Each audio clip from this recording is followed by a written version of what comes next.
Some months ago, my wife and I drove over to Pascagoula. For those of you not familiar with southern Mississippi, that's only an 8 or 9 mile drive from our house in Gaucher. We went there to walk along the beach for exercise and then to pick up lunch from one of our favorite eating places, a smoked bologna sandwich.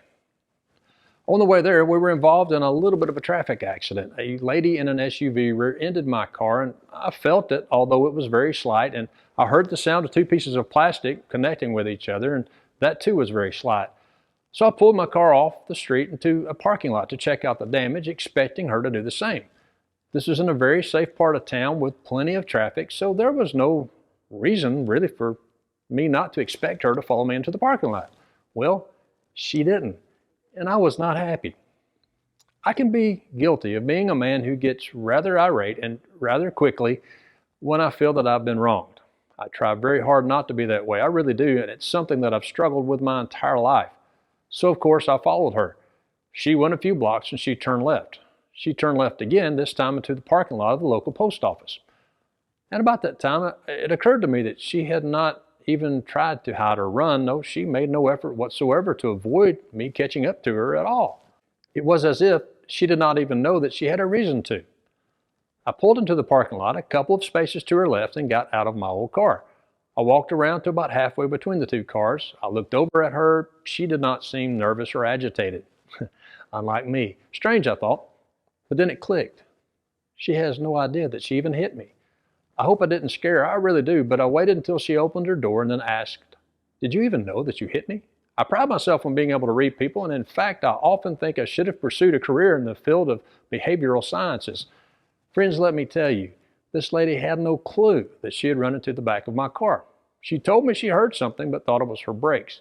Listen, she didn't even have a tag on her SUV yet, so it's very believable. Again, it was a very slight hit. In fact, if my wife and I had been listening to music as loudly as we usually do, we probably would not have heard it at all. Before pulling into that parking lot, I had not even surveyed the damage. When the lady drove off from the scene, I really was not thinking about that.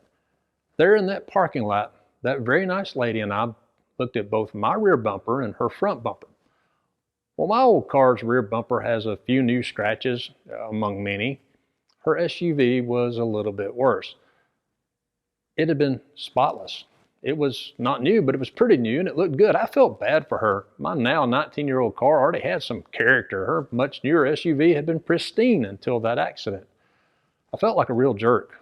Oh, I hadn't screamed at her or even raised my voice, besides maybe a little bit of adrenaline amplification, but I knew that it was obvious that I was upset. It was the thought that another human being had wronged me and ran off that had caused me to lose my temper, if only for a moment. Christians, think about it for a moment. How many times have you been wronged, or at least thought that you've been wronged? Probably at least as many times as I have. Even if you were right, did you act right? Were you righteous in your handling of the situation?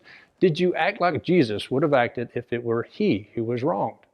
I know that many times I have not acted or reacted as he would have. I know this because I can read how Jesus lived, how he acted, and how he reacted.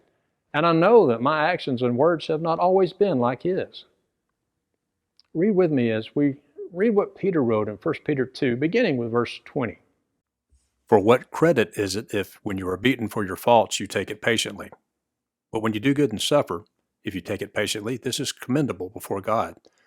For to this you were called, because Christ also suffered for us, leaving us an example that you should follow his steps, who committed no sin, nor was deceit found in his mouth, who, when he was reviled, did not revile in return.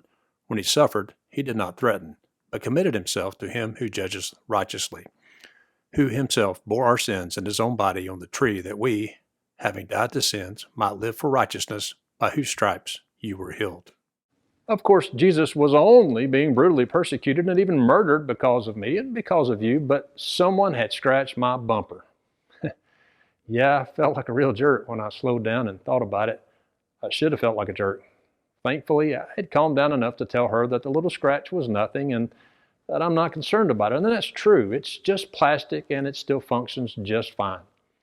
I hope her impression of me is better than it could have been. I also hope that the next time that I feel that I'm wronged, I will reflect on the passage we just read together.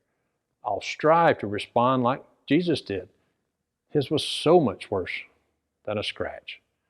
This has been the Mississippi Gospel Minute.